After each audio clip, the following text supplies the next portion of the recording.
একটা বার্তা আমরা দিতে চাই যে যার জন্য কেউ নাই তার জন্য র্যাব, আইন শৃঙ্খলা বাহিনী এবং রাষ্ট্র রয়েছে এবং এই ঘটনা অত্যন্ত মর্মান্তিক এবং আমরা আমাদের একটা নৈতিক দায়িত্ব মনে করি। আপনারা অবগত আছেন যে বিগত ৪ জুলাই নরসিংদী জেলার রায়পুরা উপজেলার মেথিকান্দা রেলওয়ে স্টেশনে বাক প্রতিবন্ধী ৭০ বছর বয়স্কা একজন বৃদ্ধ মহিলাকে একদল দুর্বৃত্ত আহত করেন এবং তার কাছ থেকে কিছু টাকা নিয়ে যান।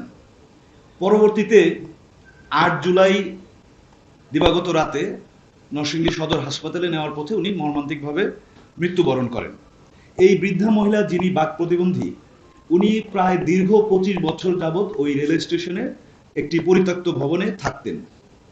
উনাকে এলাকাবাসীও চিনতেন এবং তার প্রতি সদয় হয়ে তাকে বিভিন্ন সময় সাহায্য সহযোগিতা করতেন। স্টেশনে যে যাত্রীরা আসতেন তারাও সাহায্য সহযোগিতা করতেন। উনি নিজেও ছোটখাটো কাজ করতেন এবং উনার দীর্ঘদিনের সঞ্চিত অর্থ তার কাছে ছিল। এটা দুর্বৃত্তরা জেনে যায় এবং ধারণা করা যায় যে এই অর্থ নেওয়ার জন্যই তারা আসলে হামলা করে। পরবর্তীতে রেলওয়ে পুলিশ ভৈরব থানাতে ওই স্টেশনের যে সহকারী স্টেশন মাস্টার, তিনি বাদী হয়ে ৩৮০, ৩২৩ এবং ৫০৬ ধারা অর্থাৎ চুরি, জখম এবং হত্যা চেষ্টার মামলা দায়ের করেন।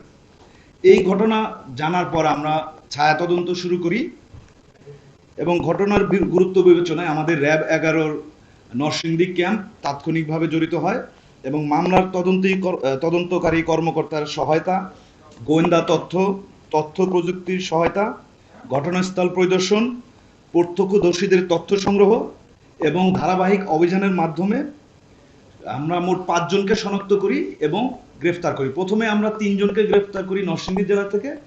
২ জন ওই ঘটনাস্থল অর্থাৎ নরসিংদী এলাকায় ছিল না। পরবর্তীতে তারা ব্রাহ্মণবাড়িয়ার নবীনগর উপজেলাতে চলে যায়। তখন আমরা আমাদের র্যাব 9 এর সহায়তায় ব্রাহ্মণবাড়িয়া থেকে গ্রেফতার করি। পরবর্তীতে তাদেরকে আমরা রেলওয়ে পুলিশ ভৈরব থানায় হস্তান্তর করেছি এবং তদন্ত কার্যক্রম চলমান আছে।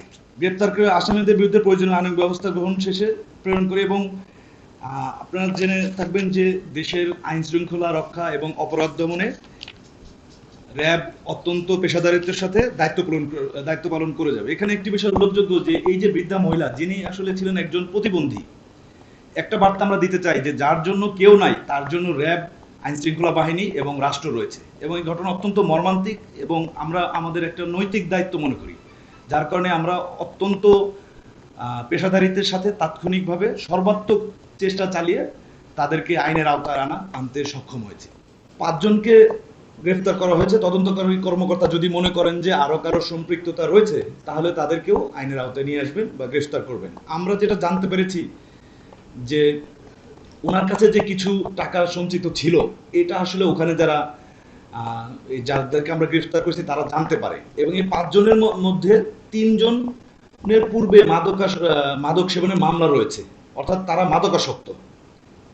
তো ধারণা করা যেতে পারে হয়তো যেহেতু তারা মাদকাসক্ত এই জন্য তাদের হয়তো বা টাকার প্রয়োজন ছিল। আর তারা যেহেতু জেনে যায় যে এই বৃদ্ধা মহিলার কাছে টাকা রয়েছে এবং উনি তো কথা বলতে পারেন না, উনি বাক প্রতিবন্ধী, যার কারণে এই টাকা নেওয়ার উদ্দেশ্যেই তার উপর হামলা করে বলে ধারণা করা যায়। টাকার অ্যামাউন্ট আনুমানিক ২০,০০০ টাকা বলে আমরা তদন্তে পেয়েছি। হয়তো পরে আরো নিশ্চিত হওয়া যাবে, তবে এখনো পর্যন্ত যেটা আমরা জানতে পেরেছি যে আনুমানিক ২০,০০০ টাকা। আপনারা অবশ্যই জানবেন যে রেলের যাবতীয় আইন শৃঙ্খলা পরিস্থিতি সার্বক্ষণিকভাবে মনিটরিং করার জন্য কিন্তু বাংলাদেশ রেলওয়ে পুলিশ আছে।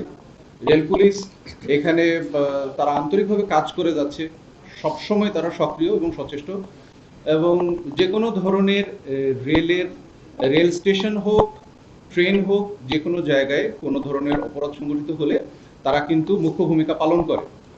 কখনো কখনো এরকম দেখা যায় যে ছোট বড় বিভিন্ন ধরনের অপরাধ সংঘটিত হয় যেগুলো তাৎক্ষণিকভাবে রেল পুলিশ হয়তো সমাধান করতে পারে না, সেগুলো দিয়ে মামলা হলে আমরা কিন্তু ছায়া তদন্ত শুরু করি।